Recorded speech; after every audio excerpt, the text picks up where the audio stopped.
Vou anunciar a mesa aqui. Bom, posso começar? Posso começar, Cecília? Posso começar? Vamos dar início ao fim da ciranda, né? Esse ano, né? Nessas condições de pandemia. E, enfim. Bom, o tema é masculinidade. O tema dessa mesa, né? O título dessa mesa é Masculinidade, Machismo e Patriarcado. Teremos dois palestrantes, né? Um deles é o Charles Kozak, editor de arte desde 1996. Atualmente trabalha em sua primeira publicação, um livro sobre Maria Martins. E depois teremos a Carla Tenório, mãe, atriz, yogini. Em 2020, portanto, ano passado, criou o solo autobiográfico teatral online Mãe Arrependida, a fim de trazer à tona a falência da estrutura patriarcal sobre a maternidade. Em 2021, criou o movimento de mesmo nome, promovendo o desabafo horizontal, radicalizando, na verdade, inclusão e autorresponsabilidade. Bom, vamos seguir a ordem aí, né? Vamos começar pelo Charles e depois teremos a Carla Tenório falando. Charles, por favor. Vocês me escutam? Sim, perfeitamente. Eu tenho uma pergunta antes de iniciar. Eu vou ter que compartilhar algumas imagens e talvez eu tenha que me transformar em anfitrião. Isso faz algum sentido ou não? Não precisa ficar como anfitrião. Eu já mexi na configuração, você vai conseguir compartilhar aí com o share screen. Como se fosse anfitrião. Tem um TI aqui do lado, caso a coisa não funcione. Tá, com certeza. Bem, eu queria primeiro agradecer a doutora Maria Tereza Nazar por ter me convidado a participar da 17ª Ciranda de Psicanálise e Arte, e ao Alexandre Oliveira, que fez o contato e agilizou tudo, não é? Queria também, nesse ensejo, agradecer a um grande amigo, que é um mentor, é um irmão, que é o Paulo Reckenhoff, que me apresentou a doutora Nazar,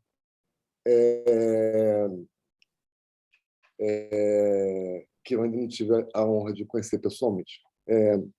Queria, antes de começar, explicar que eu nunca realizei um estudo sistemático sobre esse assunto de masculinidade, machismo e patriarcado. Eu estou falando da minha vivência, da minha observação, da minha intuição. Mas eu confesso que, depois de escutar vocês, no debate anterior, eu me coloco mais na condição de caso de estudo do que de palestrante, porque, enfim, eu achei a turma muito erudita, estou com medo, mas tudo bem. Eu me interessei pelo assunto, me esforcei, me preparei para essa fala e vi que não tinha tempo, não é?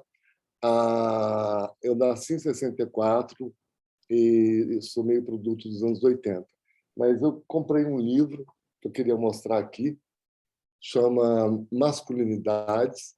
É uma exposição que teve no Barbican Center, em Londres, 2020, e que aborda o tema com muito mais amplitude e profundidade do que eu poderia jamais abordar. Eu achei que seria artificial estudar o livro e repetir tudo que ele diz, então eu prefiro falar mesmo da minha vivência. Mas o que eu peguei de essencial nesse livro é o que foi dito anteriormente, a questão do intersexo, é que atualmente seria mais pertinente nós falarmos de masculinidades, machismos e patriarcados, porque existe um número enorme de nuances que foram aumentando, foram brotando, foram conquistando espaço e, enfim, o assunto é bem mais amplo e profundo do que eu vou apresentar agora. Eu queria falar também que eu misturo um pouco a minha vida pessoal com a arte. Tá? Bem, essa questão de masculinidade, sexualidade, masculinidade, machismo e patriarcado, ela muda muito. Né? Antes de começar, ainda queria dar um pequeno histórico, embora as pessoas se sintam muito sentidas quando perguntam qual o sexo que ela é. Eu fico assim quando perguntam minha profissão, quando pedem meu currículo aos 60 anos, eu me sinto meio retardado, sabe? Eu não sabia bem o que dizer e, como eu não estou fazendo nada, ou seja, no trabalho, eu disse que estou fazendo um livro da Maria Martins, que é verdade. Não é? Eu queria falar que eu flerto com a psicanálise, mais ou menos.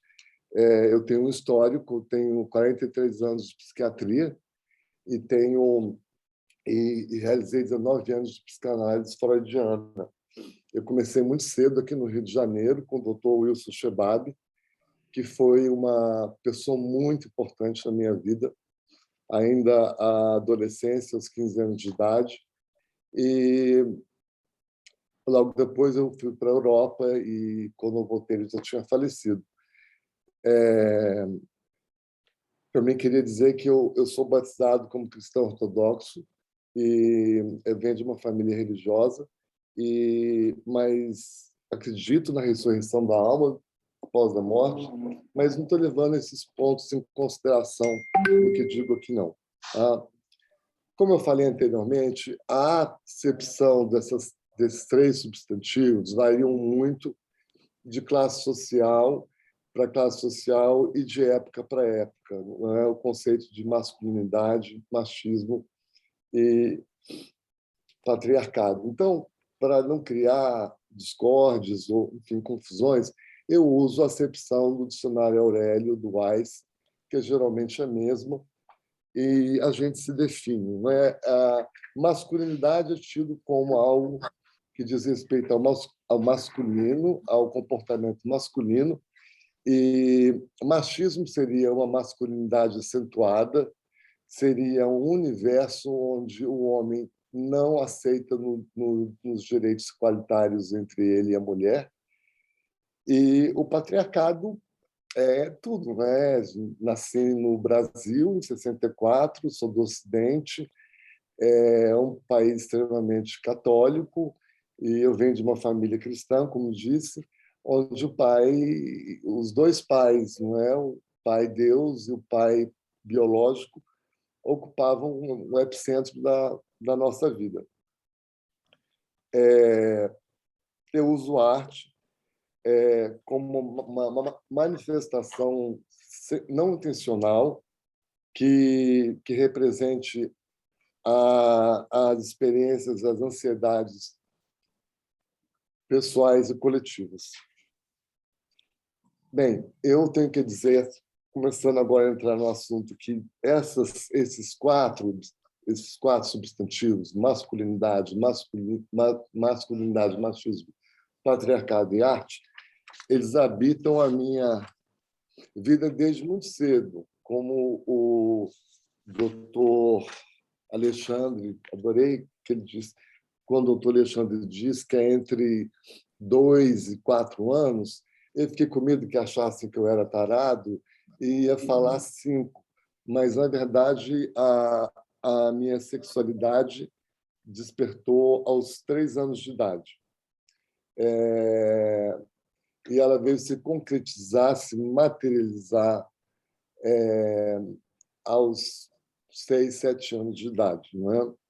Isso, então, como desde muito cedo eu sabia que eu era um homem do sexo masculino, mas que eu não correspondia às expectativas da sociedade à época, não é, os anos 70, 80, aquele sexo que a mim foi dado. Então, antes mesmo de existir a palavra bullying, eu fui vítima de bullying praticamente a vida inteira, e motivos de chacota, de piadas, e, enfim, foi tudo muito difícil, não é?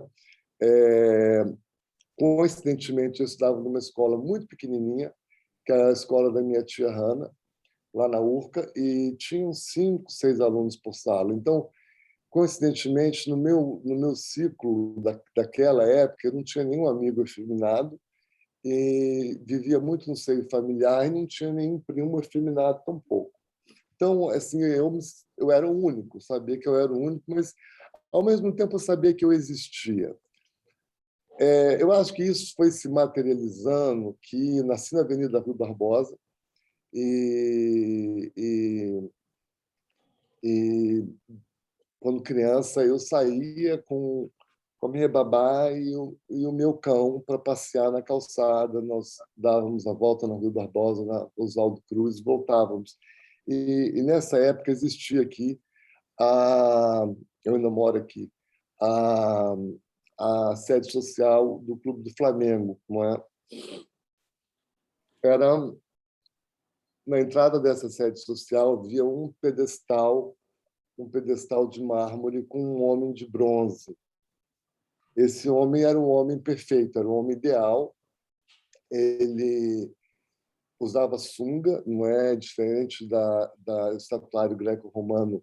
Isso permitiu, então, ao escultor a dotá-lo de um volume muito avantajado entre as pernas, e ele reluzia quando o sol batia, e eu passava todos os dias em frente desse homem, e ele ficava, como ficava no pedestal, eu via de baixo para cima. Então, eu sentia um desejo muito grande por aquele corpo, sobretudo pelo seu sexo, embora eu não tivesse noção da cópula aos 7 anos de idade. Eu não via nada de anormal naquilo, aquilo me emanava prazer, mas como à medida que o tempo passa, a gente vê as críticas, escuta, eu senti que então tratava-se de um desejo proibido, uma coisa que a minha família não ia aceitar e que eu ia enfrentar muitas dificuldades, não é? Mas eu tinha muita fé, eu tenho ainda, né? E eu achava que eu ia encontrar uma solução para aquele problema, porque aquilo era um problema para mim. E isso tudo ocorreu aos 7 anos. Eu afirmo que aos 7 anos, porque foi o ano que eu fiz a minha primeira comunhão. Embora eu seja cristão ortodoxo, eu estudei em colégio católico. Então, teve um momento da primeira comunhão, onde, naturalmente, você faz a sua primeira confissão. Não é? Não foi uma catequese muito bem elaborada, mas a gente sabia claramente que não podia mentir. A gente tinha que falar a verdade. E como tinha sempre muita fé em Deus, eu falei, que maravilha de religião. Eu já via a confissão como um preâmbulo da psicanálise, não é, da psiquiatria, de você ter a oportunidade de falar tudo que você quer, você entende? Sem mentir. A ideia de não ter que mentir ou omitir me dava muito prazer. Então, eu fui com o coração muito aberto falar com o padre na minha primeira confissão e comunguei com ele o meu desejo pelo corpo daquele homem. E, e, e disse para ele também que as brincadeiras que faziam comigo na escola, eu acho que procediam, que eu era aquilo que me chamavam mesmo. Para minha má sorte, o padre reagiu muito mal, ele me proibiu praticamente de continuar e me deixou numa situação muito difícil, porque, como eu disse, eu era o único e, naquele momento, eu não só me senti sozinho, como eu me sentia doente também, porque eu não via ninguém igual a mim. Tá? Eu não tenho a imagem do homem de bronze, eu vou tentar compartilhar aqui. Essa. Compartilhar. Essa tela está sendo compartilhada agora. Vocês estão escutando? Estamos Tá? Eu peguei uma obra paralela, né, que é uma obra que seria similar ao Homem de Bronze, mas não é. Mas era mais ou menos isso, não é? Essa obra é O Vencedor, é uma obra da Europa sobre totalitarismo, né, do período nazista, é de Arno Breker, de 1939, um artista importante que, infelizmente, teve toda a sua obra destruída, grande parte da sua obra destruída depois do final da Segunda Grande Guerra. Não é? Como eu falei antes, que o Homem de Bronze, que é o apelido que eu dava para ele, inclusive eu fui lá ver se existia, mas não é mais sede social e, enfim, não consegui essa foto desse homem tão erótico. E, como eu falava que ele aparecia no altar, nas alturas, eu sempre comparei muito ele à imagem de Jesus Cristo, a primeira imagem de Jesus Cristo após a ressurreição. E escolhi essa imagem, não é? Primeira aparição de Cristo ressuscitado, de Murílio, 1650.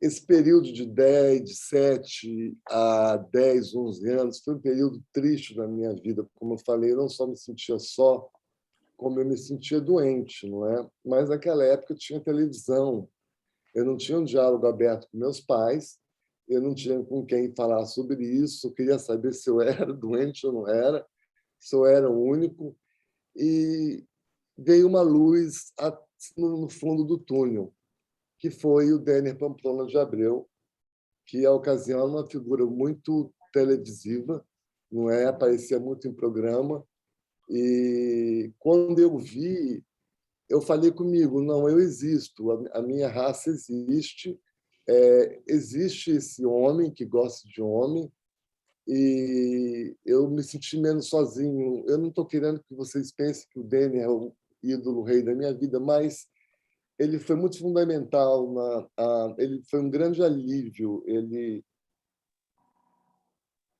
tirou muito peso das minhas costas.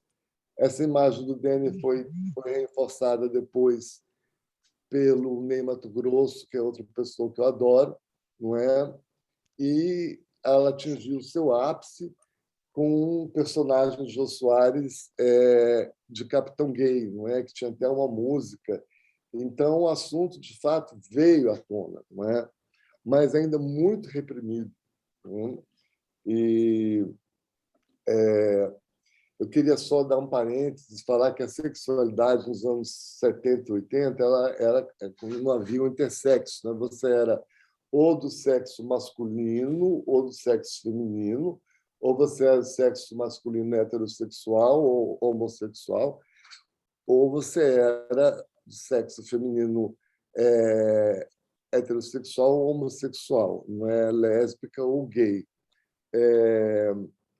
Eu não estou negando claramente a existência de transexuais, mas como o doutor Alexandre disse, esse é um assunto muito reprimido, não se vinha à tona, não se falava em transgênero, não se falava em nada disso, né? Tinha a figura degradante do travesti, que era ainda pior do que ser homossexual, não é? Enfim, eu acho que, no fundo, tudo que eu quero falar é quanto que esses 3 substantivos foram tão tóxicos, eles foram na vida de muitas pessoas que nasceram na minha época e viveram como eu vivi dentro do meu universo.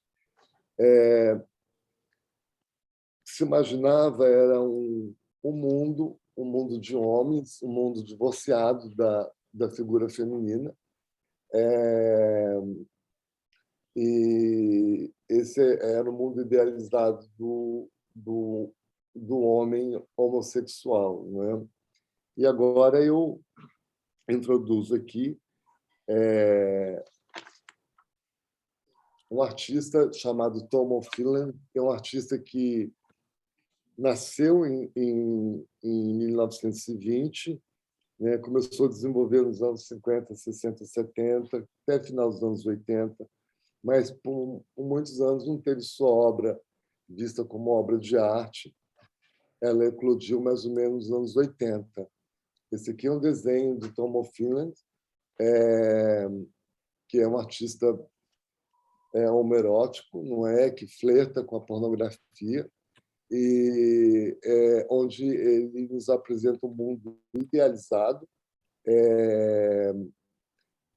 autossuficiente e autoprocriativo, não é? Como se fossem todos deuses, como se fossem todos Jesus Cristo, porque eles não são procriados, eles aparecem, eles mantêm uma eterna virilidade, uma eterna juventude, e foi sob esse tipo de mentalidade que a gente foi criada. Tom Finland explorava as figuras masculinas rústicas. Ele veio do sul da Finlândia, não é? Uma região agrícola onde havia muitos operários, não é? Ele certamente canalizou toda a libido dele para a erotização desses personagens, não é? E, se vocês notam aqui, é um mundo homossexual igualitário, onde, digamos, a figura do soldado, né, que seria a lei, ela se une à figura do nu, do hippie, do cowboy, e não é uma mistura total. Na arte brasileira, eu também via isso em desculpe.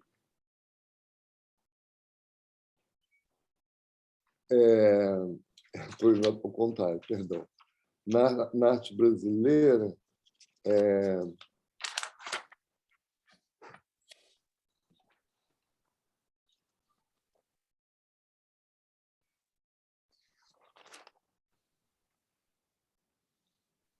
aqui. Na arte brasileira, eu escolhi 3 artistas, não são contemporâneos de Tom Finland, mas que representam esse erotismo que eu estou tentando falar. Isso aqui é uma obra de Almeida Júnior, chama O Derrubador Brasileiro, que é um título até sugestivo, não é? De 1875. Cabe notar assim, o tamanho da genitália e a posição sensual que ele ocupa, não é? Portinari, o mestiço, também mostra um negro muito erotizado, já chamado de mestiço, né? Já misturado com os brancos. Essa obra é de 1934. E, do mesmo ano, O Labrador de Café, igualmente Portinari, que tem até os traços parecidos com o Tom da Finlândia, né? O homem arredondado, né? Isso tudo acho que vem de Leger, enfim, né? Depois foi explorado por Brecheret, Vicente Rego Monteiro e outros artistas, tá?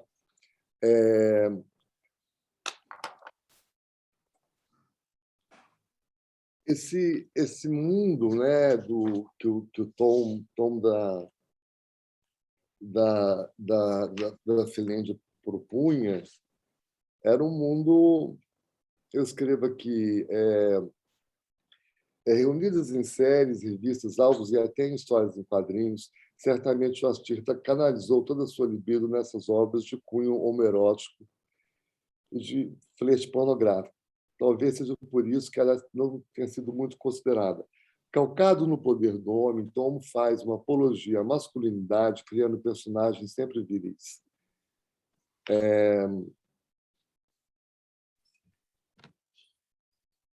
Ele cria um mundo da virilidade e ele cria um mundo do poder e da submissão. Não é?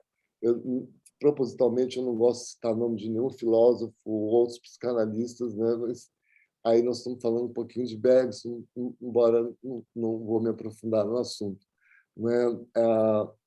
Essa era a noção que nos foi dada de poder e submissão, que também permeia a história, não é? Já existe desde o início do século XIX e antes, né? Com essa obra de Debré, Execução de Punição por Flagelo. Essa obra foi realizada entre 1834 e 39, foi publicada naqueles álbuns de viagens que foram publicados de 34 a 39, não é? Então, da primeira metade do século XIX.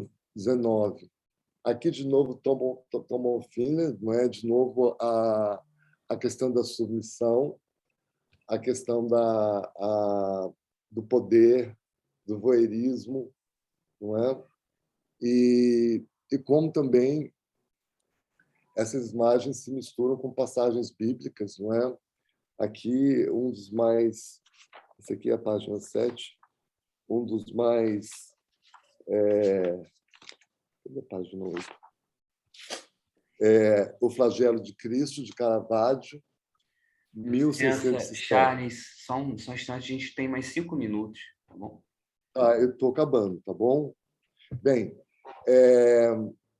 de novo, eu faço uma outra comparação com Tom Bonfiland, não é? Um homem atado a um tronco, novamente, a Jesus Cristo crucificado. E, de novo, outro paralelo com Tom Bonfiland. E depois, penúltimo, a foto mais onisciente, né? Mostra a aberração absoluta, que é um homem copulando com o planeta, né? Mostra a absoluta onisciência do machismo e do patriarcado, não é? E só para não deixar vocês muito tristes, naquela mesma época começou uma luz.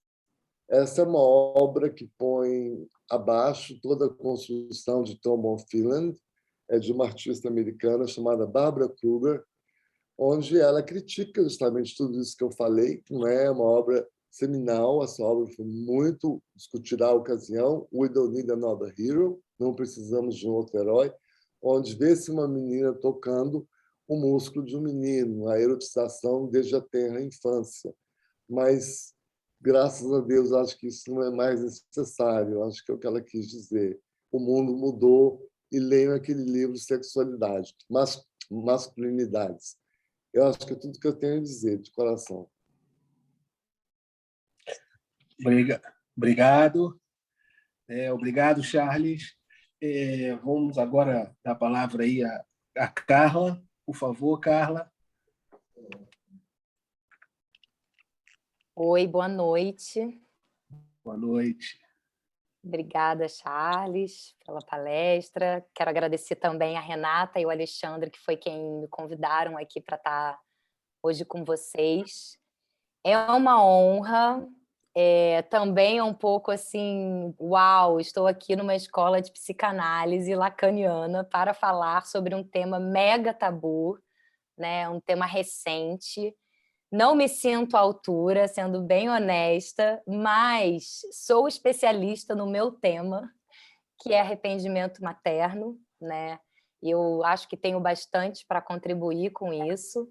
E, bom, eu escrevi a minha palestra, ela é uma palestra bem rápida, assim, tem um tempinho, fiz todo o cronômetro direitinho, é sobre mim, traz uma primeira parte onde eu falo sobre, trago uma introdução sobre a estrutura externa, né, que é costurada pelo patriarcado, pelo machismo, pela masculinidade, e depois eu trago a minha subjetividade, quero mostrar para vocês, através do meu vídeo, que é um trechinho do meu espetáculo online chamado Mãe Arrependida, que apareceu que eu coloquei no ano passado, não está mais on stream, nem à venda, né? Já foi a temporada, mas eu vou trazer um trechinho para vocês, para que vocês conheçam um pouco mais da subjetividade da Mãe Arrependida, que não é só minha.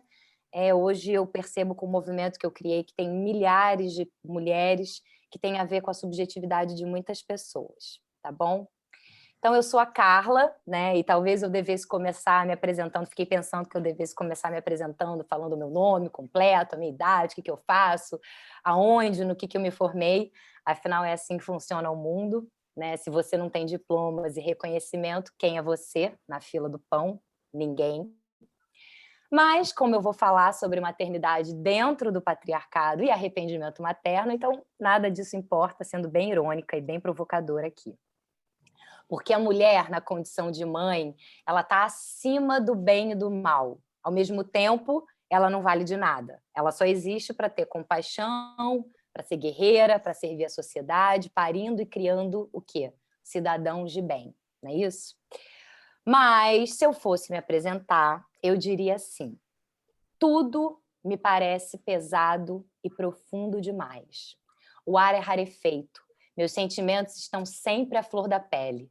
Tudo me atravessa. Desde um grito na esquina, um olhar enviesado, um suspiro de amor, ou uma formiga dando tudo de si, carregando aquela folha 10 vezes mais pesada que ela para quando o inverno chegar.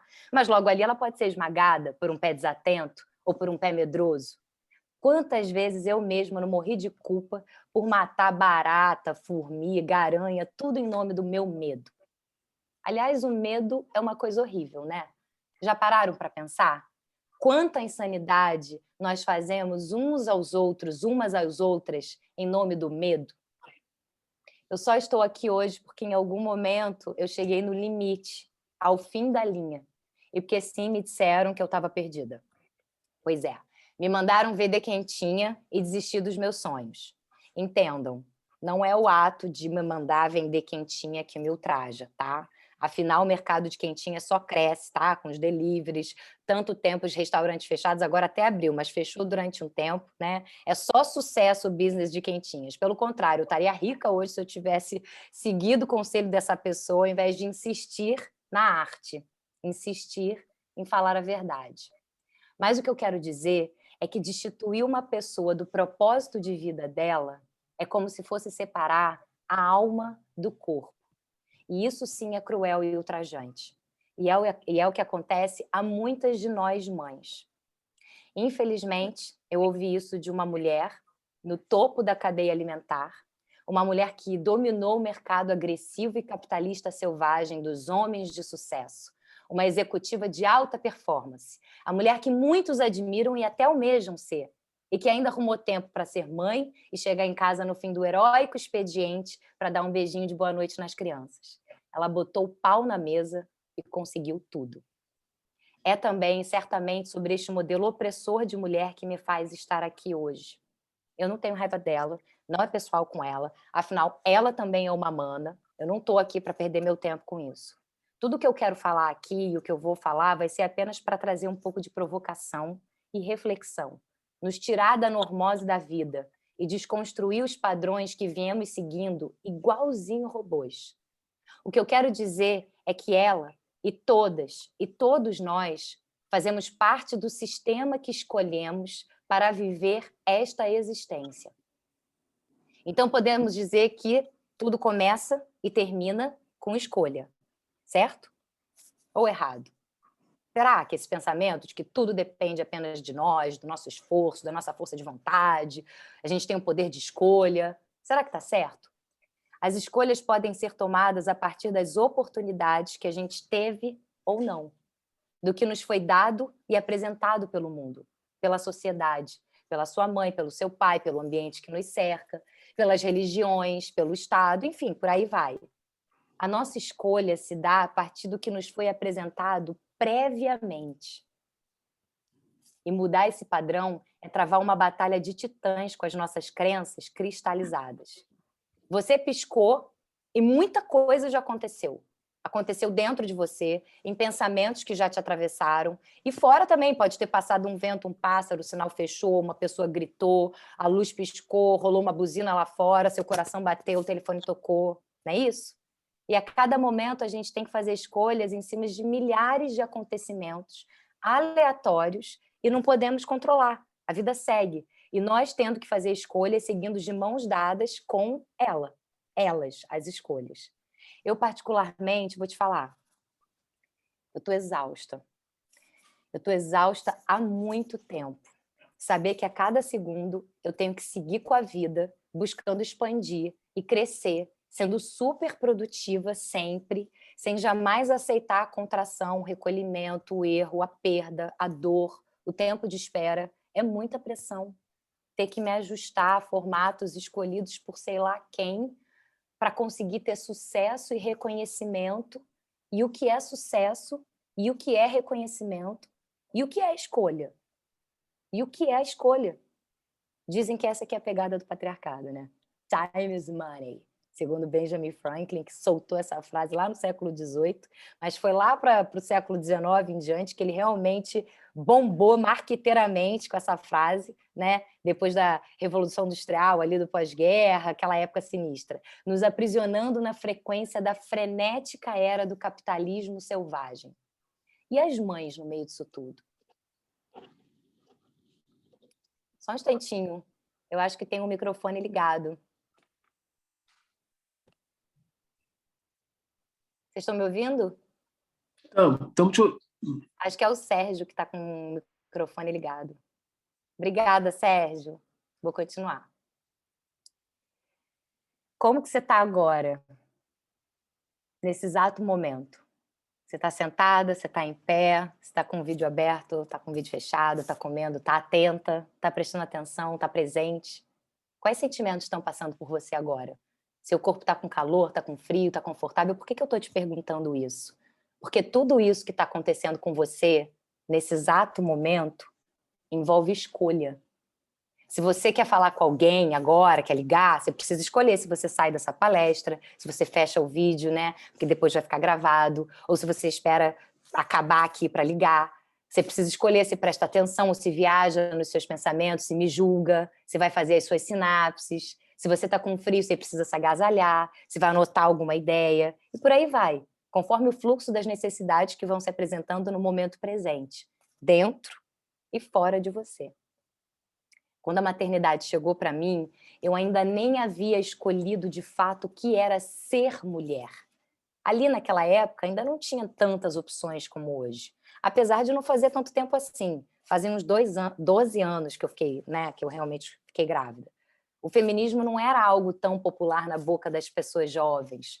A famosa frase que virou tatuagem nos últimos carnavais, não é não, era mais para não é sim e fica quieta que tu é mulher. A Maria da Penha era uma lei que quase mulher nenhuma conhecia. Ela havia sido sancionada há apenas 4 aninhos. A nossa pseudo-democracia ainda estava intacta. O gigante ainda não tinha acordado. Lembra dessa época do gigante? Então, que para mim, né, dentro da minha época, do meu contexto, foi quando realmente uma massa crítica de pessoas começou a despertar e querer saber mais de política, né? Os jovens começaram a despertar. Foi uma transformação maior que se deu. Foi um fenômeno.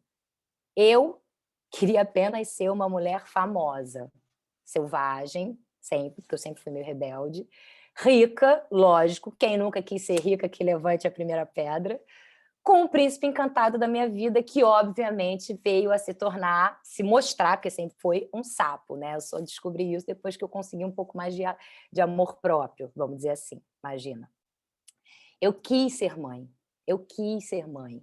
pois a notícia que eu tive, a fake news milenar que me foi passada de geração em geração pelos meus antepassados, é que ser mãe era algo divino. Então eu seria, obviamente, a melhor mãe do mundo. Não havia uma alma viva que falasse sobre o lado sombrio da maternidade. Tinha um livro já da Laura Gutman, O Encontro com a Própria Sombra, né? Mas que eu vinha conhecer depois que eu já estava imersa na dor da maternidade. Não tinha mais volta. O que eu quero dizer com tudo isso, e antes de aprofundar no tema da maternidade arrependida, é que eu acredito que o patriarcado faz mal a homens e a mulheres. Claro, muito mais a mulheres, porque o patriarcado é um sistema de aprisionamento dos nossos corpos por uma questão de conveniência e lucro. Eu vou ler aqui. De acordo com um estudo da Oxfam, organização britânica, o trabalho de cuidado não remunerado e mal pago e a crise global de desigualdade denuncia que mulheres e meninas ao redor do mundo dedicam 12,5 bilhões de horas por dia ao trabalho de cuidado não remunerado. Isso compreende as atividades diárias de cuidar de outras pessoas, cozinhar, limpar, né, buscar água, ler, enfim, coisas que são essenciais para o bem-estar das sociedades, das comunidades e para o bom funcionamento da economia. Segundo a Oxfam, o valor monetário global do trabalho de cuidado não remunerado, o valor monetário, representa 10,8 trilhões de dólares por ano à economia global. A soma é mais de 3 vezes maior que o estimado para toda a indústria de tecnologia do mundo. E ainda completa: esse grande fosso baseia-se em um sistema econômico sexista e falho, que valoriza mais a riqueza de um grupo de poucos privilegiados, na sua maioria homens, do que bilhões de horas dedicadas ao trabalho mais essencial, o de parir e criar a sociedade, prestado principalmente por mulheres e meninas em todo o mundo. A pesada e desigual responsabilidade por esse trabalho de cuidado perpetua as desigualdades de gênero e econômicas. A Oxfam mostra ainda que em todo o mundo os homens detêm 50% a mais de riqueza que as mulheres e estão em maior número nos espaços de poder decisórios, político e econômico. Nosso sistema econômico foi construído por homens ricos e poderosos, que continuam a ditar as regras e a ficar com a maior parte dos benefícios. Em relação ao Brasil, o estudo aponta ainda que 90% do trabalho de cuidado no país são realizados informalmente pelas famílias. E desses 90%, 85% é feito por mulheres. A Oxfam é uma confederação de 19 organizações e mais de 3 mil parceiros que atuam em mais de 90 países em busca de soluções para o problema da pobreza, desigualdade e da injustiça. Ela faz por meio de campanhas, programas de desenvolvimento, né, ações emergenciais e também essa pesquisa que ela faz. Então, voltando, como é que nós, mulheres, ao nos tornarmos mães, faremos frente junto aos homens no mercado de trabalho para conseguir a nossa tão sonhada liberdade? Dito tudo isso, eu poderia entrar em muitas outras questões que envolvem o machismo e o patriarcado e a masculinidade que gera, por exemplo, a monogamia social imposta. A monogamia social imposta, ela tem o quê? O objetivo de criar herdeiros e perpetuar a riqueza monogamicamente entre as famílias, fazendo do corpo feminino uma propriedade e uma máquina de parir e cuidar da família. Mas eu vou ter que parar por aqui nesse assunto, porque a gente não tem tempo, né? Tô aqui sou capricorniana, então quero estar bem dentro do tempo, para não passar.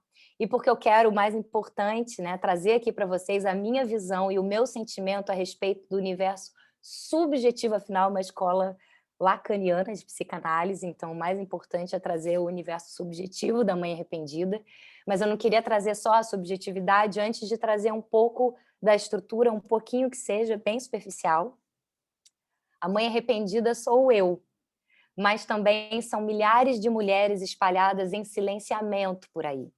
É só você olhar para o lado, ou até mesmo para sua mãe, ou quem sabe para você mesma, ou para sua companheira.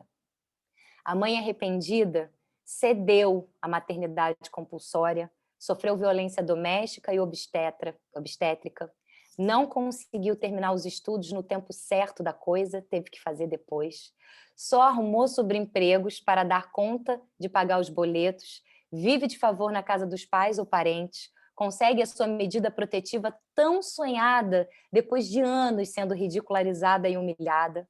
A primeira medida protetiva a gente nunca esquece. Consegue prover o básico, mas às vezes nem isso. Pede dinheiro emprestado, fica devendo, chora sozinha no banheiro de madrugada pedindo ajuda a um Deus que não aparece, sem conseguir encontrar saída. Ela está no abismo da solidão. Enquanto o patriarcado existir, sofreremos todos e todas. A matemática não fecha. Pois se a mãe está infeliz e sofrendo absurdas injustiças com a tripla jornada de trabalho, lutando para ser mãe, mulher, sentir prazer, trabalhar, ser sexy, buscar o propósito de vida e ainda cuidar e educar as crianças que estão em casa devido à pandemia, enquanto os homens são autorizados a traírem, abandonarem, abusarem, tendo as regalias que sempre sonhamos, pois são mais de 11,5 milhões de mães solo no Brasil hoje. São estatísticas. Se a mãe não está feliz, ninguém será feliz, uma vez que são elas que trazem os humanos ao planeta Terra e os criam. Isso é estatística. Parabéns. E mulheres em geral, inclusive as que sofrem pressão de terem que se tornarem mães, né? Mesmo quando elas não querem. Obrigada pelo parabéns, eu ouvi, viu? Inclusive, Eu estou tentando seguir o tempo, mas eu estou aqui atenta a vocês. E tem as mulheres em geral, inclusive as que sofrem a pressão de terem que se tornar mães hoje em dia, né? Muitas mulheres dizem, nossa, eu não quero mais ser mãe, eu não quero ser mãe, eu quero ter o direito sobre o meu corpo, mas elas são chamadas de narcisistas, são julgadas egoístas, sem amor, e sofrem, mesmo não sendo mães, com a carga mental e física exaustiva, além da inferiorização nos cargos, salários, assédios, estupros, violência doméstica, humilhação. Então, eu vou colocar aqui um vídeo que traz a minha linguagem de me revelar para o mundo, a minha maneira subjetiva e artística, porque eu sou uma artista, né, de criar reflexão. Agora posso dizer também sou uma artista, mas graças a Deus consegui voltar para a faculdade, estou fazendo faculdade de filosofia e me sinto muito bem com isso. Vou trazer aqui o meu jeitinho de falar a verdade a respeito das coisas que pesam, da dor que muitas mulheres, assim como eu, sentem diariamente e nada podem fazer. Pois dentro do patriarcado, guiado pela ética cristã, esse é o maior pecado, né? O arrependimento materno, que até então nem catalogado tinha sido. Eu fui a primeira aqui no Brasil e a primeira mãe do mundo todo com cara a me mostrar como uma mãe arrependida, e depois vieram centenas de milhares no mundo todo, né, que estão conectadas ao movimento da mãe arrependida. De tão pecaminoso que nem catalogado tinha sido. Não é permitido às mães e mulheres serem o que são e sentirem as suas dores. A elas foi proibido experienciar o gosto da liberdade, de caminharem soltas e leves, sentindo a brisa do seu próprio caminho, passeando pelo horizonte rumo ao sol. Então, eu vou trazer aqui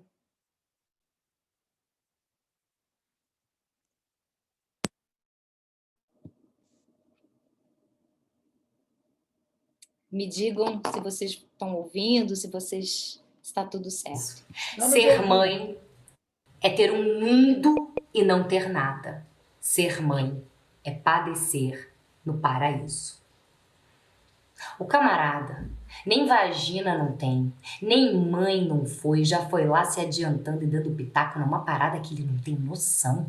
Já foi lá usando a sua retórica, a sua segunda cadeira na Academia Brasileira de Letras para formar o imaginário coletivo com ser mãe é ter um mundo e não ter nada? Quer dizer, então, que eu tô aqui desde 1934, né? E muito antes disso. Já diria Medeia, 431 a.C. Ela que rompeu com a figura de mulherzinha e de mãe quando deu um fim aos próprios filhos. Eu tô aqui suando a camisa pra ter que sustentar essa maternidade que é andar chorando e sorrir pra fingir que não tem nada acontecendo. Não, mas umas pessoas, elas ouviram falar assim, né? Elas vão dizer, esse idiota não entendeu o quê? O sublime da poesia, as entrelinhas. Ele estava exaltando as mães a um nível de super-heroína. Era um elogio, né? Mas eu não quero elogio. Não me exalte. Eu não sou uma super-heroína. Me invadiu com tanta água, eu que sou terra. Me atravessou agressivamente com a sua grande alma, me adoentou os ossos. Tirou minha paz, garota. Eu nunca vou conseguir te amar. Você mal nasceu e eu já me odeio por ter te chamado pra minha vida. Você me ferrou as estruturas, me esmagou o ciático, me trouxe um calo na voz de tanto gritar. Por causa de você, eu vou passar o resto da vida tensa, culpada, frustrada. Por causa de você, eu vou dormir mal pro resto dos dias com medo de alguma maldade te acontecer, porque se alguma merda te acontece, a culpa é minha. Minha. Por causa de você, eu tenho um buraco enorme dentro de mim. Eu não sou mais nada. Eu não sou mais nada. Por causa de você, eu não vou realizar os meus sonhos. Vou gastar todo o tempo e o dinheiro que eu não tenho pra te fazer crescer. Que desgraça. Desgraça. Você matou minha alma. Roubou minha carne, meu cálcio dos dentes, minha ferritina. Acabou. Acabou pra mim. Eu tô presa, você me sugando como uma vampira. Você me tirou a única coisa que eu buscava nessa vida, garota. Liberdade. Eu me enganei. Eu me enganei tremendamente na beira daquele rio. Não era um sinal de Deus, que loucura. Era o meu ego querendo tapar um buraco. E agora que você chegou, o buraco é maior do que o mundo. Não tem ninguém pra me salvar. Acabou pra mim. Não vem ninguém, não. Não vem ninguém me salvar. Eu hoje estou tão triste. Eu precisava tanto conversar com Deus, falar dos meus problemas, também lhe confessar tantos segredos meus, saber da minha vida e perguntar por que ninguém me respondeu. Se a felicidade existe realmente ou é um sonho meu? Meu Deus, não sei rezar. Perdoe, por favor. Perdi meu tempo aprendendo a amar alguém e nunca soube o que é o amor. Eu sei que é impossível. Agora tem que fazer. Mas eu queria tanto conversar com Deus nessas horas tão tristes. Só Deus me ajudaria a esquecer você. Mas sei que estou errado. Sou eu quem devo os meus problemas resolver. Meu rosto está molhado de lágrimas cansadas de chorar por você. Meu Deus, não sei rezar. Perdoe, por favor.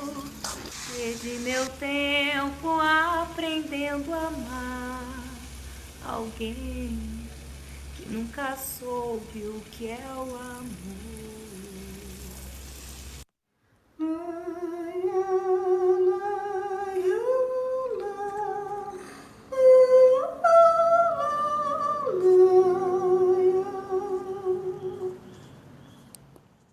Você vai linkando os padrões negativos da sua vida, vem com a tua alma, porque eu também não sou a responsável total por todas as suas desgraças, esquece, eu não tenho esse poder. Você tem alma, você é uma pessoa, mas muita coisa foi dos traumas que você passou em relação a isso. E você só vai conseguir curar se você enxergar. O quanto antes, melhor. Hoje você é criança, você tem uma limitação de entendimento. Mas eu não posso me preocupar com isso. À medida que o tempo passa, isso vai ficando cada vez mais claro pra você. Você compreende? O que você compreende disso? Eu compreendo que você é muito duro ser mãe. E que quando eu nasci, você não conseguia descolar. Que eu não você falava, eu ainda não tô preparada pra ser mãe. Mas Deus faz tudo na hora certa. Só que você estava preparada para ser mãe. Só que você não conseguiu sentir. Você ainda não foi dentro. Lá. Você só ficou no rasinho. Você não foi descobrir outras coisas. Fiquei muito tensa. E eu vi que eu não ia conseguir também viver com essa tensão, que era horrível ter uma filha. Porque a qualquer momento alguma coisa poderia acontecer com ela, entendeu? Você entendeu? Entendi. A mamãe sofreu muita coisa na infância. E aí, por quê? Isso a gente vai falar mais pra frente. Você ainda não tem idade pra saber. Tá bom? Então, ser mãe... Que você não queria que a mesma coisa aconteceu com você. Você não queria que isso acontecesse comigo. É. E aí, ser mãe, pra mim, é a agonia de controlar pra que nenhuma maldade aconteça com você. Nossa, deve ser difícil. Tipo, não deixar nem... Tipo, vai tocar na minha cabeça. É, eu sou a mãe superprotetora, ou não sou? Mas a gente foi muito verdadeira uma com a outra. Você conseguiu tirar todas as cacas. Olha só, vamos dar um salto quântico. Mãe, eu tenho uma coisa pra te falar. O quê? Eu acho que você vai dar um salto quântico primeiro. Aí, tipo, você vai, o seu foguete vai, aí eu vou logo atrás de você. O seu carro começou 37 quilômetros... Não, calma. Quando você me pariu? 7 de setembro de 2010. Não, quantos anos? 28. Retorno de Saturno. Bem, com 28. Então, você começou 28 quilômetros a mais que eu. Então, tipo, isso aqui é 28 quilômetros. Aí eu só vou indo. Entendeu? Entendi. Você faz primeiro, aí depois eu faço. Tipo, sigo o mestre. O mestre faz e tem que fazer. Então é o seguinte, olha pra mim. Aconteceu uma coisa ruim com você e depois aconteceu uma coisa ruim comigo. E primeiro você vai conseguir ter um salto quântico e eu vou ter um salto quântico. É isso. Fechou? Fechou. Eu vou dar um salto quântico. Você vai, né? Você conhece aquela história da fábrica de próteses? Nossa, ela já me contou. Eu já falei sobre... Eu já te contei várias vezes essa história. Já. Aí eu falei, sabe quem é uma pessoa que eu me inspirei, que fez uma fábrica de próteses? Gaten. O Gaten Matarazzo. Gaten Matarazzo. Em inglês é Gaten. Gaten Matarazzo. The stranger. Turn around. Let's do what you see. É Lucky. Canta então. Turn around. Look at what you see.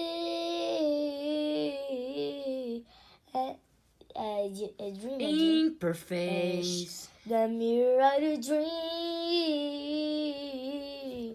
I believe we're everywhere. Getting in one light. There is a rainbow. Arrocona, hein? But it ends your Never ending story. Não, isso que a gente faz de errado. A gente desce pra subir. Never ending story.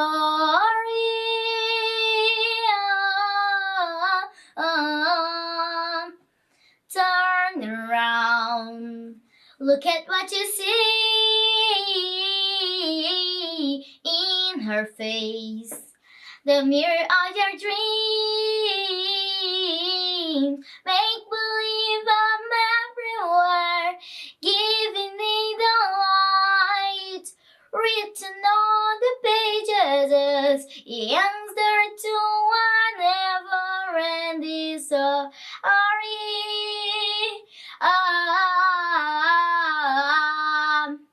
Reach the stars. Fly a fantasy. Dream a dream. And what you to be. Rhymes that keep their secrets will fall behind the clouds. There above the rainbow is the answer to one never-ending story.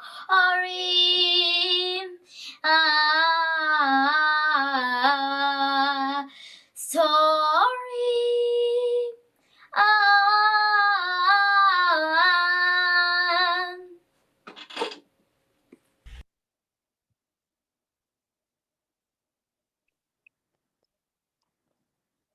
É isso, gente. Acabou a palestra.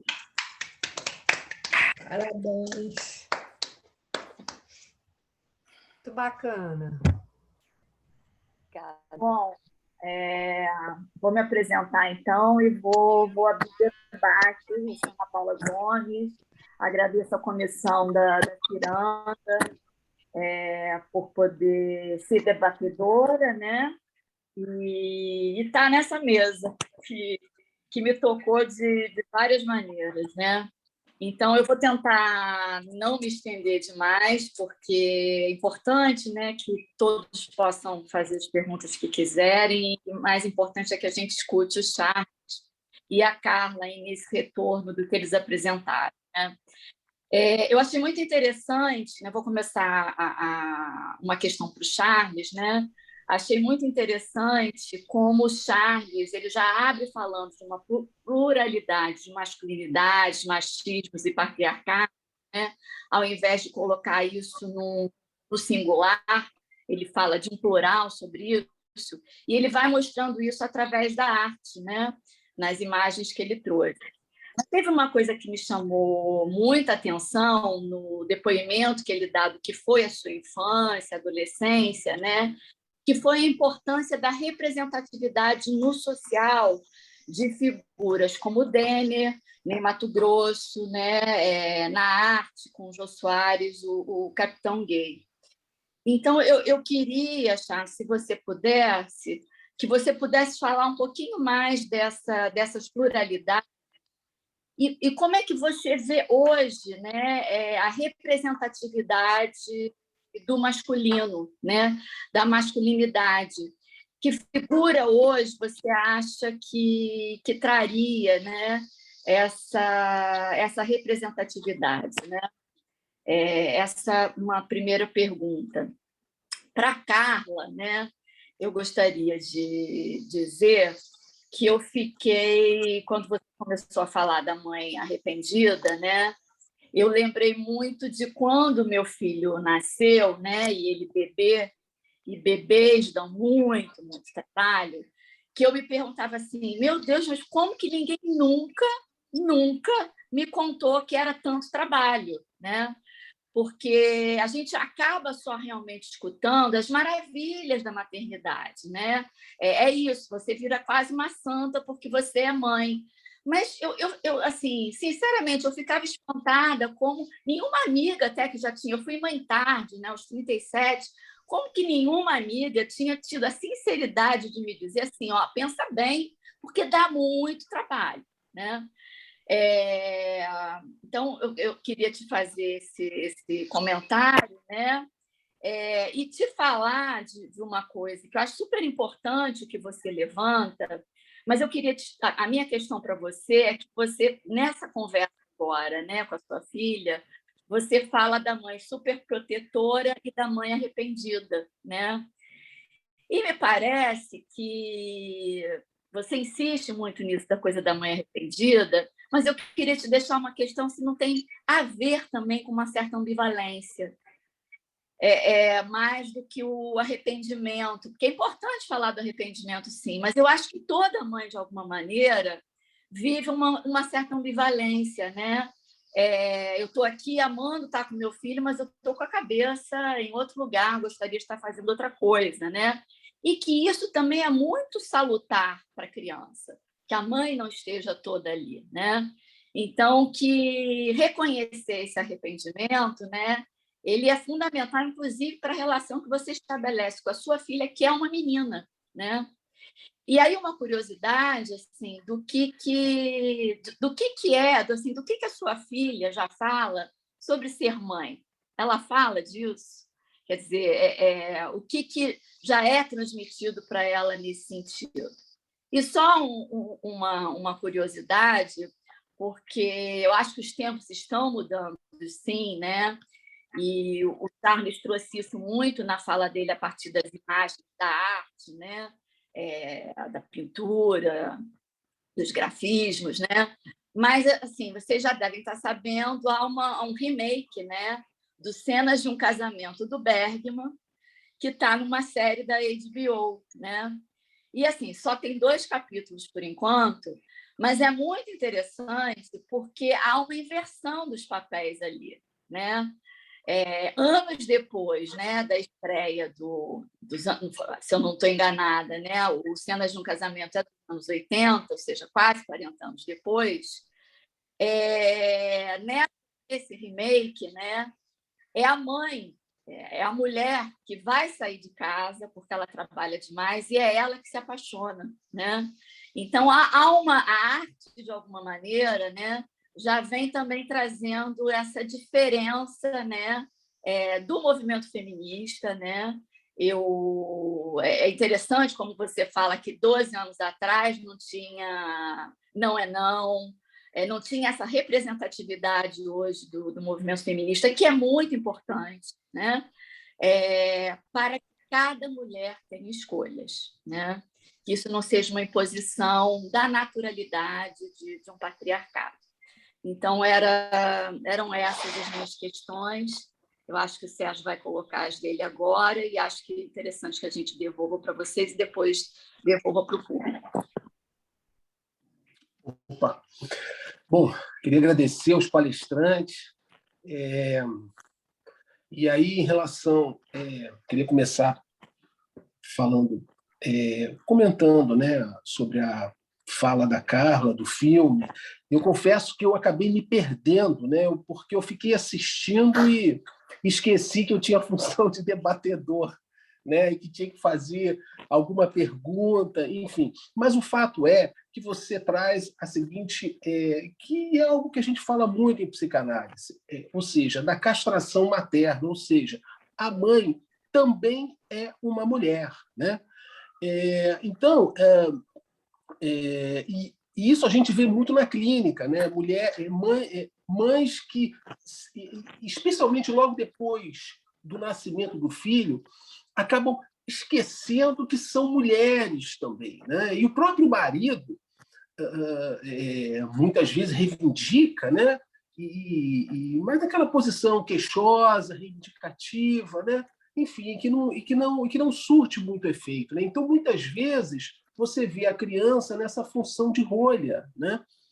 E o que você traz é essa mãe arrependida, que é quase um sacrilégio, né? Você dizer um negócio desse, porque mãe, nossa, para mãe o filho é tudo, é a coisa mais importante que o marido, mais importante que o trabalho. A mãe, ela larga tudo por causa do filho. Então, o filho é a coisa mais importante. E o que você traz é essa questão que é quase um sacrilégio mesmo, você dizer, nossa, uma mãe que se arrependeu de ter um filho, há toda uma ideologia que leva as mulheres a terem não só um, como vários filhos. As mulheres que têm filhos, que adotam crianças, são extremamente exaltadas, né?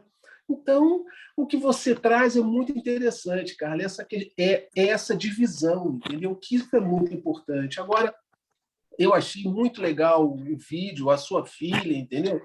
Quer dizer, por mais arrependida que você esteja, você criou muito bem a sua filha, né? Foi uma graça, entendeu? Então, assim, eu queria te perguntar como é que você realizou esse filme, né? Assim, eu fiquei extremamente curioso. Vocês ensaiaram, ou foi uma coisa muito espontânea? Enfim, fiquei muito curioso em relação a isso, né? Achei muito legal, fiquei completamente enebriado com o filme e acabei até me esquecendo que eu tinha que te fazer uma pergunta. Enfim, mas é isso. Eu queria te perguntar sobre esse filme, como é que você fez, e você e ela, enfim, achei muito legal, achei legal esse diálogo, achei muito bacana, apreciei muito. Em relação ao que o Charles trouxe, Charles, olha só, nós somos contemporâneos, nós temos exatamente a mesma idade, então assim, Ney Matogrosso, Jô Soares, quer dizer, a gente viveu a mesma época, né? E por acaso eu também morava no Flamengo, não na Rui Barbosa, né? Mas eu me lembro dessa estátua que você falou, entendeu? Enfim, se eu não me engano, eu acho que era de um jogador de futebol. Enfim, eu fiquei um pouco na dúvida, né? Era em frente àquela sede do Flamengo, aquela sede que agora acabou, né? E o prédio está praticamente abandonado. Mas eu achei interessante o que você traz em relação ao que a Ana Paula falou também, da questão da masculinidade no plural, porque existem várias masculinidades, várias formas, várias maneiras de você ser homem, entendeu? Eu acho que numa época que a gente fala muito de feminino, feminilidade, mulher, né? Existem outras formas, né? Eu acho que estão surgindo, né? Você já vê homens tomando conta dos filhos, homens, inclusive, assumindo a paternidade, assumindo os cuidados da criança. Então, você já tem uma mudança nesse sentido, apesar da força muito presente do patriarcado. e eu acho que é em função justamente da religião, que você, Charles, traz muito a questão da religião, e eu acho que a religião ela é responsável em grande parte por esse patriarcado, né? Por esse machismo, entendeu? Que eu achei interessante essa diferença que você traz, o machismo como essa exacerbação ou essa supressão da diferença, né? Então achei muito interessante. Então eu queria que você falasse um pouco mais, assim, porque o Ney Matogrosso ele era extremamente perturbador. Gente, ele entrava no palco e ele é muito diferente na vida privada e na vida e no palco. Gente, nem parecia a mesma pessoa. Ele não tinha aquela afetação que ele tinha no palco. Era uma coisa impressionante. E como ele trabalhava o corpo. Os dois, tanto o Jô Soares, apesar de obeso, ele tinha uma agilidade corporal gigantesca, e o Ney Matogrosso também. Magro, né? Sempre foi magro, mas ele tinha uma agilidade muito grande com o corpo. Então, enfim, eu queria que você falasse um pouco disso, né? Disso que a gente também está vivendo hoje em dia, mas eu entendi muito bem o que você transmitiu em relação àquela época. Obrigado, Charles, obrigado, Kátia, valeu. É isso aí, Carla. Então, eu acho que eu expliquei, depois eu vou fazer uma rodada com o público.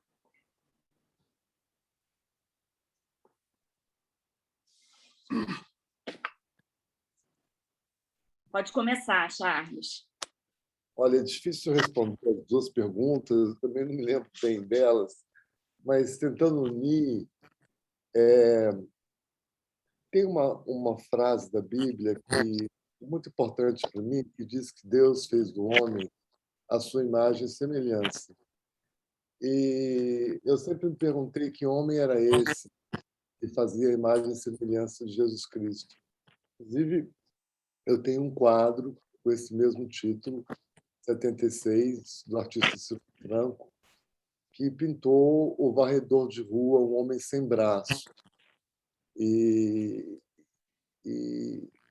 eu acho que a gente sempre se faz essa pergunta, ou pelo menos eu me faço, mesmo quando eu vejo lá máscaras africanas ou da Nero-Índia, esse afastamento da imagem de Deus, não é? E na condição de cristão, eu sempre achei que eu devia se parecer um pouco com ele, embora não tenhamos similaridades, enfim. Eu tinha essa expectativa e eu era cobrado isso, não é? Acho que a época era muito mais perversa e repressora do que é hoje. Antes de terminar, eu queria cumprimentar muito a Carla. Eu achei seu vídeo lindo, lindo. Eu fico muito triste que você não tenha a chance de ter conhecido meu pai. Ele faleceu há 11 anos. Ele sempre me dizia que o pior investimento que ele fez na vida foi ter tido 2 filhos, que deu muita despesa, muita dor de cabeça e que ainda recebeu queixa no final. Foi a de repressor. Então, eu entendo exatamente. Papai falava aquilo com muita qualidade. Eu escutava aquilo pelo menos umas 2 vezes por ano. Enfim. Adorei o seu discurso, adorei a sua fala. Parabéns. Obrigada, querido. Obrigada. Inclusive, eu costumo falar, saiu até na matéria da Universa, as pessoas ficaram apavoradas, porque eu sou assim de chocar, saio falando a verdade e saio chocando, que eu falo que ter filhos, né, é você ter uma startup de alto risco sem retorno nenhum, entendeu? Esquece. Você vai dar todo o seu dinheiro, no final você vai o quê? Pode ser um fracasso, ela vai falir. Então, assim, é mais provável que ela, né? Porque ela pode até seguindo bem, mas a mãe não leva a autoria disso, né? Muito de vez em quando, nos agradecimentos em final de prêmios, enfim. É foda. Bom, Ana Paula, né? Sobre o que você trouxe de... É muito legal o que você trouxe, as pessoas sempre... trazem isso da ambivalência versus arrependimento, uma coisa é uma coisa, outra coisa é outra coisa. Eu acho que uma coisa é uma coisa, outra coisa é outra coisa. As duas coisas podem se unir. A ambivalência, na minha opinião, é algo impossível de uma mãe não ter, até de um ser humano mesmo, uma mãe mais ainda, né? Porque ela acaba parindo um ser humano de dentro dela, como eu falei, saiu minha ferritina, meu cálcio dos dentes, minha dignidade, foi tudo para aquela alma. E aí você acaba tendo essa ambivalência porque necessariamente nesses primeiros anos você fica em segundo lugar na sua própria vida. E isso é muito bizarro, né? Porque a criança ela nasce meio que depois que a gente virou bípede, né? A gente nasce prematuro. Então a retina vai se formando, a gente nasce míope, o estômago. E até um tempo, se você perceber, você não pode soltar a criança igual você solta um potro, né? E a criança sai ali depois de uma semana andando. Não, ela morre. Ela precisa necessariamente de amor, aí tem o peito, que imagina a desgraça que é você amamentar, dói pra caramba, tem mulher que não consegue, enfim. Então a ambivalência é algo que assim, é normal, necessário e impossível de não ter. Eu acho até que a mulher que acha que não tem, cara, não sei, né? Existe tudo, de tudo, mas ou não se autoconhece, ou tá se autoenganando, ou tá, sei lá, não tá legal. O arrependimento é um pouco mais profundo, infelizmente, né? Mas que é algo que vem de uma maternidade compulsória, que é assim, a maternidade compulsória é isso. A gente vem ancestralmente obrigada a ser mãe. Ah, eu não fui obrigada, eu desejei. Eu, por exemplo, fui uma pessoa que me preparei 1 ano, eu quis ser mãe, como eu te falei. A gente tem escolha de verdade? Porque eu vi que maternidade, como o Sérgio falou, é a coisa mais incrível, o poder maior. Quem que não quer ser uma poderosa dessa? Mas uma coisa é ser poderosa, que todo mundo fala, nossa, legal, poderosa. Outra coisa é viver essa vida mentirosa de poderosa, né? Então, isso que você falou, me senti traída. Ninguém me contou que era um horror, sabe assim? Ninguém, não teve nenhuma mana, nenhuma mãe. Então, primeiro, a quebra da idealização, porque como é a imagem e semelhança da Virgem Maria, a Virgem Maria nem transou para ter filho, ou seja, nem tenho que ser como, nem consigo ser como ela, entendeu? Teoricamente ela não transou. Essa história aí, enfim, não estava lá, não posso saber, tenho a minha versão. Mas eu transei, então já não sou a Virgem Maria. Eu já detesto um monte de gente, já não sou pura igual Pelo a Virgem menos Maria. gozou, né? Pelo menos gozei, mas assim, gozei só naquela hora também, que depois, enfim. Então, assim, eu não tenho a pureza da Virgem Maria, eu sou uma desgraçada também, sou uma pessoa maravilhosa, porque eu sou dual. Então, a ambivalência é uma coisa, mas o arrependimento, infelizmente, ele está ligado a um lugar que você acha que devia ter tido e que você pode dizer sinceramente, se eu pudesse voltar atrás, eu não teria tido. E esse é o choque maior. Porque aí você vai direto para a criança e você fala assim, caraca, você está invalidando a vida da tua filha. Como assim? Eu falo, não. Aí vem muitas outras camadas atrás, que você pode ser religiosa ou não, você pode acreditar em vida após a morte ou não, que aí sim entra um pouco de narcisismo da mãe e da cultura da mãe, que, na minha opinião, a minha filha teria nascido anyway se não fosse da minha barriga. Ela pode não nascer com a mesma cara, com o mesmo aquele xizinho, ypsão, né? Mas ela teria nascido. Não é possível que aquela alma que eu conheço, Florinaê Tenório, que é uma estrela brilhante, aquela menina que canta, que tem aquele jeito, teria nascido só de mim. Ela teria dado o jeito dela. Então, meu arrependimento não tem nada a ver com ela, com a existência da alma dela. Ela existe, ela teria dado o jeito dela. Ela veio de mim, obviamente, hoje a gente sabe o porquê, né? A gente tem uma missão aqui nesse momento presente, mas até então eu consegui separar. Uma das coisas que as mães não conseguem por conta da culpa, que é a grande costura da ética cristã, é o que nos aprisiona para que fiquemos em casa cuidando da sociedade, parindo a sociedade, né? O que faz essa culpa é o quê? Culpar a filha. Eu sou arrependida por causa de você, a minha vida não andou por causa de você, e não tem nada a ver com ela. A criança não tem culpa de absolutamente nada. Ela pode ser virada no girar, é hiperativa, ela pode se PCD, ela pode ser tudo, mas não tem nada a ver com ela. Tem a ver com a minha maneira de ter parido ela e com a minha escolha. Então, a partir do momento que eu separei e tirei a culpa dela e me responsabilizei totalmente, eu comecei a entender que, infelizmente, é isso. Não tem cura para o arrependimento materno. Quando as pessoas veem que eu sou uma mãe muito boa, costumo dizer que eu sou a perfeita mãe de merda, né? Porque eu sou, sim, uma grande mãe, cuido dela ininterruptamente. Ela é essa menina incrível, mas é à custa de muito sofrimento. E esse sofrimento está ligado a tudo aquilo que eu trouxe antes para vocês.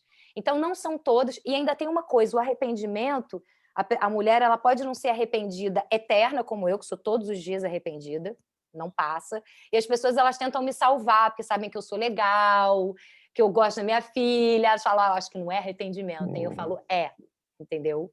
É arrependimento. Então, mas tem como amar a criatura, porque ela é super gente fina. A gente tem uma relação, a gente acaba desenvolvendo. Mas eu acho que a ambivalência é uma coisa, arrependimento é outra. Mulheres podem sentir arrependimentos ao longo da vida, na maternidade, podem passar por esse arrependimento. Acho que todas as mães, em algum momento, se arrependem. Meu Deus, por que eu fui fazer isso? Né? E esse arrependimento não está só ligado ao pós-nascimento, que é mais punk. Está ligado à minha crença do que é ser mãe, que no vídeo eu falei, né? Ser mãe é viver em agonia para que nenhuma maldade te aconteça. Pensa, no mundo patriarcal, extremamente machista, a probabilidade de alguma merda acontecer com ela ao longo da vida é muito grande, e a culpa vai ser minha, e eu não quero. Então, tem o controle, tem a superproteção, né? E aí, o sacrilégio e o pecado, como o Sérgio trouxe, sim, o maior poder é ser mãe. Eles colocam isso, eu costumo dizer que é a pegadinha, não é do Faustão, mas é a pegadinha. Por quê? Porque assim, olha, eu vou te dar todos os créditos do planeta, você vai ser assim, canonizada. Porque, óbvio, para você viver essa desgraça que você tem, no mínimo, receber todos os prêmios do mundo. Então, até aí tem uma ambivalência, entende? Eu amo, eu odeio, eu amo, eu odeio, eu amo, eu odeio. Não tem, e tem a ver com a quebra da idealização, porque a mãe ela vai até o último momento idealizando uma coisa que quando chega não é na prática, né? E o que será que a filha pensa, que foi o que me trouxeram aqui, que eu já parti para o que eu vi no chat, que é a pergunta que mais me perguntam, o que será que a filha pensa? A minha filha, o que eu acredito, e aí vocês dentro de uma escola de psicanálise talvez saibam muito mais do que eu, mas dentro do meu processo de autoconhecimento, fui para a Índia muitas vezes, eu tenho um trabalho de desenvolvimento espiritual assim muito profundo, né? É que a verdade, a mentira fere muito mais do que a verdade. Então eu fui pouco a pouco negociando com ela e expressando ela, porque uma das coisas que mais eu sofri na infância, essa coisa do duplo vínculo, né? Onde a gente sente um sentimento, a gente tem um sentimento em relação à mãe que está ali com raiva da gente, às vezes, ou com um sentimento de depressão, qualquer coisa, e ela diz, está tudo ótimo. E a criança, gente, não é idiota. Muito pelo contrário. A criança sabe de tudo sempre, ela pode não saber falar, às vezes, ela pode não saber andar, mas ela é muito menos amortecida do que um adulto. O adulto, a adulta, está muito mais amortecida por conta dos traumas, está muito mais imersa no auto-engano. A criança está com tudo mais expandido, então não adianta você não falar, mas se você acorda e dorme com essa criança vai saber de tudo. Então, na minha opinião, né, dentro que eu falei assim, cara, a criança não vem com manual, vou fazer do meu jeito. Eu vou fazer tudo aquilo, o oposto do que eu sofri, do que eu não quis, do que eu vi na sociedade, do que eu penei para descobrir em psicanálise, em terapia, em psiquiatra. Eu vou falar a verdade para ela. Claro, a criança tem um limite de elaboração, então eu fui pouco a pouco conversando. Sabe isso que a mamãe sente? Sabe esse grito que a mamãe dá? Sabe esse desgosto? Sabe hoje a mamãe acordou chorando pra caramba, amaldiçoando a vida? Eu vou te contar um pouco. E aí foi indo. E aí o que acontece? Quando a culpa sai do sistema, quando eu me autoaceito arrependida, a culpa sai um pouco do sistema. E aí o que acontece? Ela sente o meu amor. O que a criança quer, na verdade, é ser amada. Entendeu? Ela só quer ser amada, receber o quê? Comidinha, carinho, o negócio todo. Ela recebendo isso, ela consegue ter empatia pela mãe, pelo pai. Então, ela percebe que isso é a coisa da mamãe, isso é o sentimento da mamãe, mas ela é amada. Então, a minha filha hoje, ela acha o máximo. Por quê? Porque ela é amada e porque ela ainda ajuda as mães, o canal dela ajuda as mães a desabafarem, porque é um silenciamento. A gente vive ainda num grande silenciamento, num grande acordo de silenciamento, entende? Quando vem uma mulher e fala assim, eu odeio, e eu sou arrependida assim, as outras vêm e falam, meu Deus, você também? Que era o que eu queria ter ouvido quando ela pariu. Eu ficava olhando com os meus olhos, falando assim, e aí, como é que tá pra você? Aí a mãe falava, ai, é um amor tão grande. Eu falava, fudeu, eu sou uma monstra. Deu, só eu sinto isso, entendeu? Então, a partir do momento que a gente quebra o silenciamento para falar, e a gente sabe que na psicanálise, quanto mais a gente traz o subjetivo, quanto mais a gente fala, mais a gente se cura, mais a gente sabe o que está acontecendo e mais condições a gente tem de mudar um padrão, entende? Então, acho que... e o que você trouxe do remake, né? Tem também um filme, não sei se vocês assistiram, um filme francês, que é Eu Não Sou um Homem Fácil. Não sei se vocês assistiram, vale muito a pena assistir, que é um cara, não vou dar spoiler, mas é um cara que acorda, toma uma porrada na cabeça, e acorda, e o mundo está virado. Como se as regras para as mulheres valessem para os homens, e as regras dos homens valessem para as mulheres. Então, as mulheres que saem... Enfim, eu não vou contar, mas é muito incrível. É muito incrível. Vale muito a pena. Então, a gente tem... Bom, a gente já passou 6 minutos aí do prazo final, mas acho que a gente pode estender mais 10 minutinhos, porque Darlene, Tereza Marzari e Tereza Meloni querem colocar questões. Então, vou pedir que as 3 coloquem as questões o mais breve possível, pela questão da hora, para o Charles e a Carla ainda poderem responder. Vou ser bem breve. Muito obrigada pelas falas. Eu queria saber o seguinte, a pergunta é para os dois, né? Se vocês acham, o Charles e a Carla, que seria possível alguma efetividade do que se chama hoje o feminismo, e eu não vou falar aí de Alice Coffin, de Valérie Solanas, que quer eliminar do mundo os homens, castrar os homens, não estou falando disso, estou falando da luta, né, feminista, se seria possível sem a participação dos homens. E, ao mesmo tempo, né, por outro lado, se não há a participação do imaginário das mulheres no que a gente, né, chama de machismo, não é? No próprio patriarcado, porque hoje parece que feminismo é coisa das mulheres e o machismo e o patriarcado é coisa dos homens, né? Mas me parece um equívoco isso. Eu gostaria de saber o que vocês pensam. Obrigada. Tereza Mazar. Bom, eu queria agradecer imensamente a participação da Carla e do Charles. Vocês trouxeram, a partir desse tema, né? Quando a gente estava pensando o título dessa mesa, a gente falou, caramba, isso vai dar panos para manga. E, de fato, deu mangas para panos, porque vocês inverteram tudo e fizeram uma apresentação muito verdadeira. Eu acho que a palavra é essa.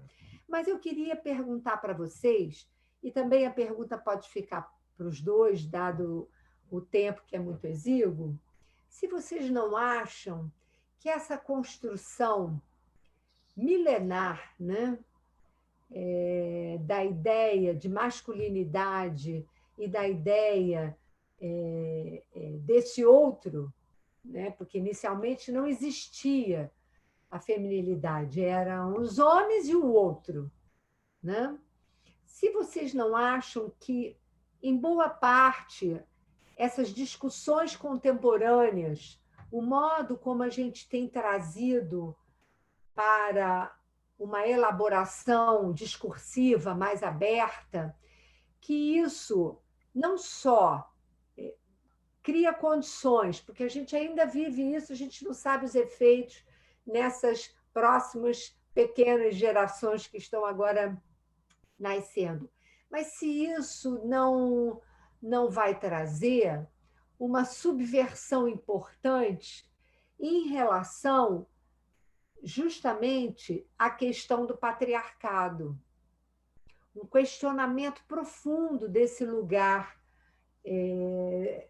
tão central, porque a gente precisa dizer que é muito mais na civilização ocidental, dessa figura do patriarcado. Eu queria que vocês pudessem desenvolver um pouco mais sobre isso. As imagens que você trouxe, Charles, me impressionaram muito, porque, de certo modo, é um passeio no processo civilizatório, até da apreensão da imagem masculina. E o vídeo que você trouxe, Carla, é uma declaração de amor de ambas as partes.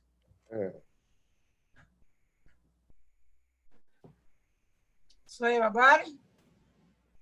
Então, Carla, eu sou muito falante, estou quietinha, o pessoal sabe que isso é um verdadeiro milagre, mas não pude me calar diante da sua apresentação. A questão que você traz, que eu acho que o Charles também traz, é assim, essa oportunidade de falar, essa oportunidade de dar nome àquilo que a gente nem sabe direito o que é. Agora, eu não queria que ninguém me contasse o trabalho que dá ter filho, não. Eu adorei ser iludida. Mas eu queria colocar uma questão para você, que me ocorreu, que bom, eu sou avó de pais adultos. E aí, recentemente, com esses netos quase adultos, outros pequenininhos, eu tenho dito para todo mundo que, se eu pudesse, eu não teria tido filhos. Aliás, eu estou achando um absurdo qualquer pessoa ter filho no mundo atual. Eu acho que devia parar, ser proibido fazer que nem a China. Bom, agora, quando eu penso isso, eu digo assim, mas eu estou adorando ser avó. Essa que eu queria colocar para você. Sim. Então, e a gente devolve para os palestrantes. Se quiser falar, Charles. Fala você primeiro, Carla, por favor. Tá bom, então. Bom, Darlene trouxe uma questão bem importante que eu sempre falo, feminismo, participação dos homens. E eu acho, Darlene, que o feminismo é uma coisa muito incrível, porque realmente é um movimento revolucionário que vai servir a homens e mulheres. Mas eu acho que o patriarcado, associado ao capitalismo selvagem, que vem com essa necropolítica neoliberal, vamos dizer, com esse neoliberalismo radical, não sou contra, não sou comunista, tá? Já de antemão já falo, porque as pessoas, quando eu dou essa frase, elas falam, é comunista. Não é isso. O que eu quero dizer é que a gente perdeu a mão nesse neoliberalismo radical pós-guerra, que para mim tudo... Claro que tenha muito, mas assim, no pós-guerra, quando com rádio, com jornal, com a tecnologia, com tudo isso, é que a coisa desandou. Eu acho que como tudo é dual, eu acho que o patriarcado se apropriou do feminismo, e hoje nós temos duas vertentes, e aí sim é subjetivo a gente entender em que feminismo a gente está. Eu chamo um de feminismo e outro de feminazi, e que eles se confundem. Por quê? Eu acho essencial, não acho que faremos a transformação, a grande transformação sem os homens. Eu amo os homens. Inclusive, eu costumo dizer que, infelizmente, sou uma heterossexual inverterada, tentei ser gay, de tudo que é possível, que vocês podem imaginar. Não deu certo, não consegui. Então, eu tento salvar essa raça, que eu acho que é uma raça desgraçada, que eu sacaneio. Mas a verdade é que o feminismo, ele se apropriou por conta do lucro, o lucro acima de tudo, né? O capitalismo selvagem, que hoje em dia a gente fala do capitalismo consciente, eu nem gosto de falar nesse nome, porque o capitalismo já está tudo distorcido. Mas eu acho que tem essa coisa de, ou a mulher hoje em dia coloca o pau na mesa, ou, desculpa a palavra, tá, gente? Porque eu sou assim mesmo, mas assim, ou pau na mesa, ou a buceta metralhadora na mesa, que não é feminismo. Para mim, não é feminismo. Entende? A gente se iguala aos homens naquilo que fomos agredidas. E por conta de uma vingança ou por conta de qualquer coisa, a gente acaba sendo homens de saia. Não acho que a gente deva ficar em casa também como madalenas arrependidas. Não é sobre isso. Eu acho que existe um meio termo que algumas de nós estamos tentando chegar, e que o patriarcado e o capitalismo selvagem, o lucro acima de tudo, mais uma vez, se apropria de uma revolução importantíssima a homens e mulheres para nos confundir. Então, eu acho que é essencial a participação dos homens. Sem eles, inclusive esse feminismo radical, que eu chamo de feminazi, atrasa a nossa revolução. Tá? Eu acho que tem uma inversão, como a Teresa falou, uma subversão da masculinidade, né? Nesses novos tempos. Acho que sim, tem muitas mulheres e muitos homens que já estão indo pelo lugar certo, mas outro dia eu ouvi uma amiguinha da minha filha dizer assim, eu rebaixo todo mundo. Aí eu falei, meu Deus! Aí a minha filha falou, nossa, eu não rebaixo ninguém, é porque você é rebaixada. Ela falou, eu não sou rebaixada, mas eu não rebaixo ninguém. Então, ou você rebaixa, ou você é rebaixado. Não tem como você estar no meio do caminho, não tem como você fazer disso uma outra coisa. Então, acho que isso responde um pouco do que você falou, Darlene, né? E a Maria Tereza, avó, lógico, a minha mãe fala isso, ser avó é muito melhor, porque é muito chato educar, é muito chato ser a titular, é muito chato todo esse peso. A avó, ela pode só amar, imagina que incrível, né? Ela pode até cuidar, ela pode até ajudar, ela pode até morar junto, mas é um peso completamente diferente, porque a carga é emocional, mental mesmo, entendeu? É a pressão da maternidade. A avó já é uma outra parada. A avó já tem também maturidade que a gente não tem, já conseguiu bem ou mal ali uma grana para se bancar, entendeu? Já estudou, já não tem aquela pressa de sorver o mundo. Então, tem muitas questões que a avó é outra coisa, né? Acho que é isso, gente. Não sei se respondeu, tentei ser rápida. Charles, você pode falar. Olha, eu prefiro passar a oportunidade de falar. Eu acho que a Carla disse tudo. Eu estou com medo do tempo, já ultrapassou 15 minutos. E eu fiquei feliz de ter ouvido tudo que você disse, Carla, mais uma vez. Ah, querido, obrigada, viu? Obrigada mesmo. Obrigado a você. Muito generoso. Tá vendo, gente? Aí. Homem generoso. Tá fazendo a revolução junto. Tá junto, tá indo junto. Vocês estão de parabéns, os dois. Maravilhosa mesmo. É isso aí. Muito obrigado. Foi ótimo. Foi mesmo. Muito, muito bom. Bom, gente, acho que agora a gente está chegando realmente ao final dessa ciranda, muito diferente de todas as cirandas que a gente já fez. Eu estava muito preocupada e sei que os meus colegas da organização também estavam preocupados, mas foi ótimo. Eu agradeço aos palestrantes, agradeço aos participantes, a todos aqueles que se empenharam em poder pensar esse espaço aqui, nesse novo formato. E pela primeira vez, eu não vou anunciar a próxima ciranda. Eu ainda estou sonhando com o tema, porque a pandemia me deixou um pouco anestesiada. Então, eu tenho que pensar, levar para discutir com os colegas um próximo tema. Gêneros ainda. Um próximo tema. Nazar falando aqui. Um próximo tema para o ano que vem, que eu espero que seja presencial. Nós pensávamos que esse ano nós íamos conseguir, não foi possível. Vamos ver se no ano que vem, na próxima primavera, a gente tem uma ciranda mais no formato. Mas foi uma experiência muito bacana. Muito mesmo. Muito, muito, muito, muito. Agradeço a todos vocês. Até a próxima, até o ano que vem. Nós é que temos que agradecer. Parabéns, Tereza, Valeu. parabéns à escola. Obrigada. Maravilhoso. Parabéns, foi lindo. Obrigada. Muito Parabéns. Tchau, Parabéns aí. Parabéns a todos. Maravilhoso. Bravos todos vocês, todos.